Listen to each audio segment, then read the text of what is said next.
ပနာရလာပြီလေတောရွာလေးကိုအလေလာပါမောင်လေးမရှိရင်တွေအောင်ငါမိုက်လို့ထမ်းလို့ကြီးမြင်မယ်ရှူမျောရင်းတွေစုံစုံလင်းတောရဲ့သဘာဝပနာရလာပြီလေခဏလေးနဲ့ကိုကိုပြီးကြီးတတော်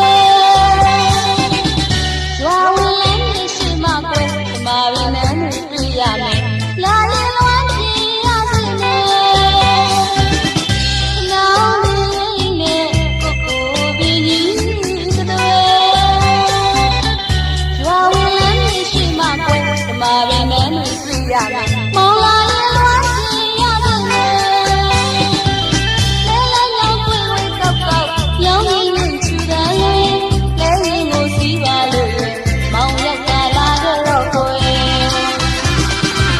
လဲလဲလောက်ပွင့်ဝဲကောက်ကောက်ရောင်းရင်းနဲ့ချူတယ်လဲရင်ကိုစီးပါလို့မောင်ယောက်ျားလာတော့ကိုယ်ပြောရွာကို